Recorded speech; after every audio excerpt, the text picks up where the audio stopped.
masih bersama kami di Berita Padang. Bagi Anda yang baru saja bergabung, kami hadirkan kembali 3 berita utama pada pagi hari ini.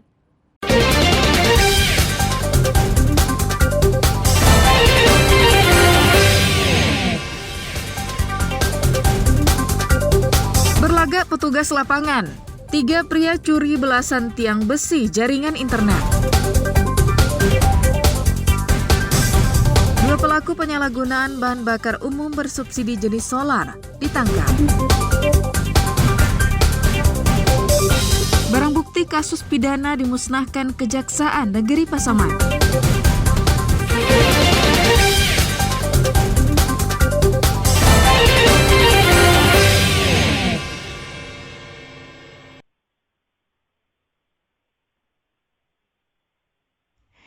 Dalam rekaman kamera pengintai dari salah satu rumah warga ini, terlihat dengan jelas 3 pria membongkar tiang besi yang digunakan untuk menyangga kabel fiber optik untuk keperluan internet. Sekilas tak ada yang mencurigakan dari aksinya.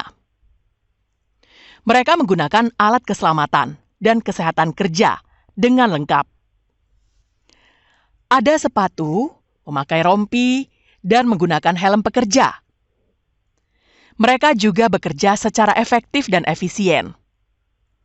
Hanya dalam beberapa detik, tiang besi setinggi 6 meter berhasil mereka cabut dan mereka pindahkan ke mobil bak terbuka. Mereka beraksi di kompleks perumahan dan 13 batang tiang besi mereka gasak dalam waktu yang cepat. Ternyata mereka adalah pencuri yang beraksi di siang bolong.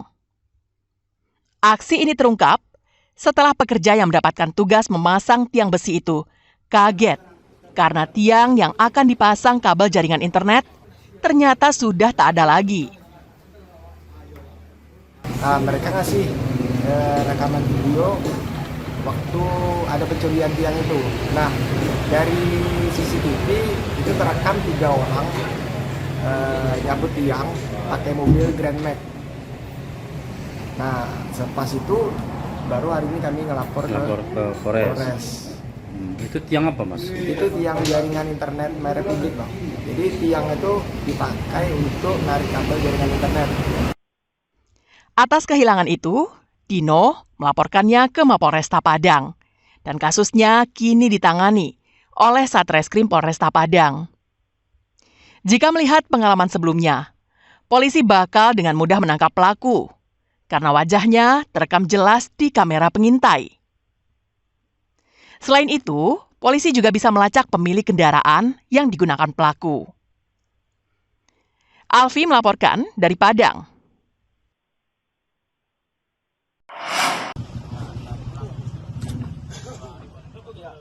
Sejumlah petugas kepolisian dari unit tindak pidana tertentu Satreskrim Polresta Padang menggerebek sebuah kapal di dermaga pelabuhan tempat pelelangan ikan di daerah Bungus Barat, Kecamatan Bungus Teluk Kabung, pinggiran Kota Padang. Setelah dilakukan pemeriksaan, sebanyak 33 buah jeriken yang berisikan BBM subsidi jenis solar disita petugas. Selain itu, sebuah mobil yang digunakan untuk mengangkut BBM itu juga disita polisi. Selain barang bukti, petugas menangkap 2 pria, Dasril dan Dermawan. Kedua pelaku kedapatan menjual BBM subsidi tidak sesuai dengan ketentuan. Mereka berdua akhirnya ditetapkan sebagai tersangka. Penangkapan ini dilakukan karena adanya laporan masyarakat tentang penyalahgunaan BBM bersubsidi. Modus yang dilakukan pelaku adalah membeli solar subsidi milik nelayan lain, namun kemudian menjualnya kepada pemilik kapal yang lain dengan harga yang lebih mahal. Dia mengambil BBM tersebut bukan berdasarkan dengan surat kepemilikannya, akan tetapi dengan surat orang lain dan dijual kepada kapal yang berbeda. Untuk keseluruhan yaitu sekitar 1 ton 60. Untuk jenis BBM sendiri yang kita ketahui di sini yaitu solar subsidi. Untuk kedua pelaku sudah kita tetapkan sebagai tersangka. Kedua pelaku dan barang bukti selanjutnya dibawa ke Polresta Padang dan masih dalam pemeriksaan petugas. Atas perbuatannya, kedua pelaku terancam dijerat dengan Undang-Undang Cipta Kerja dengan ancaman hukuman 10 tahun penjara. Alfi melaporkan dari Padang.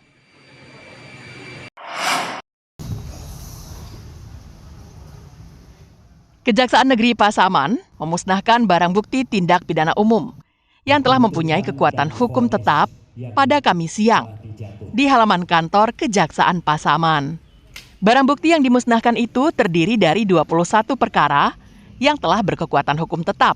Perkara terbanyak merupakan tindak pidana narkotika, di antaranya 6 perkara tindak pidana narkotika jenis ganja dengan barang bukti sekitar lebih dari 10 gram. 5 perkara narkotika jenis sabu-sabu dengan berat lebih dari 900 gram. Secara keseluruhan, sabu-sabu dan ganja yang dimusnahkan berjumlah lebih dari 11 kg.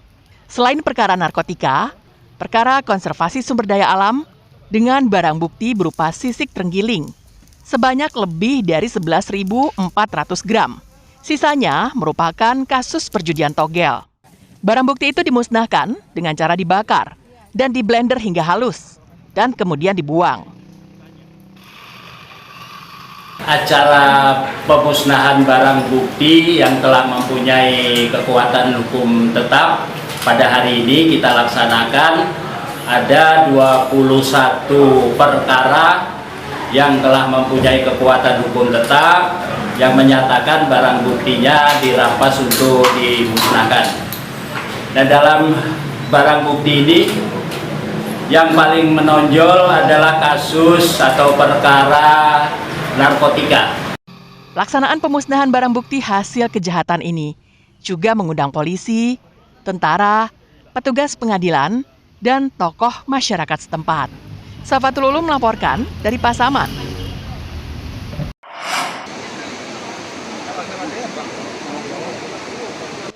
Tim SAR gabungan melakukan pencarian terhadap seorang pria lanjut usia yang hanyut di sebuah sungai di kawasan Nanggalo, Kota Padang pada Rabu sore. Korban atas nama Darwis yang berusia 75 dan berprofesi sebagai petani ini hanyut saat menyeberangi sungai. Peristiwa itu berawal saat korban hendak pulang ke rumahnya usai beraktivitas di ladang pada Selasa sore. Seperti biasa, korban menyeberangi sungai kecil untuk memperpendek jarak tempuh.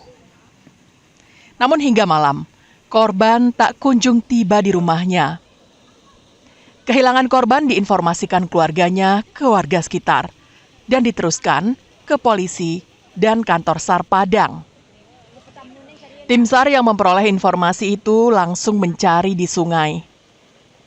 Hal itu berdasarkan informasi seorang warga yang melihat Darwis menyeberangi sungai. Namun warga itu tak melihat sang kakek tiba di seberang. Pasalnya, rute itu adalah perjalanan sehari-hari yang ditempuh Darwis. Agar pencarian berjalan optimal, tim SAR melakukannya dengan 2 cara. Cara pertama, menyusuri aliran sungai dengan cara berjalan kaki.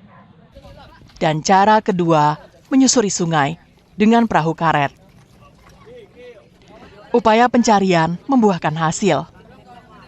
Korban ditemukan meninggal dunia. Jasadnya ditemukan tim SAR 2 km dari lokasi korban hilang. Selanjutnya, jenazah korban dibawa ke Rumah Sakit Bayangkara Polda Sumbar untuk divisum. Unsur SAR gabungan sudah berhasil menemukan saudara kita atas nama Bapak Darwis. Ditemukan pada pukul 15.10 waktu setempat. Selanjutnya dievakuasi ke Rumah Sakit Bayangkara. Untuk jarak ditemukan dari LKP awal lebih kurang 2 kilo. Setelah dipastikan bahwa kematian korban murni karena hanyut di sungai, jenazah diserahkan kepada pihak keluarga untuk dikebumikan. Alfi melaporkan dari Padang.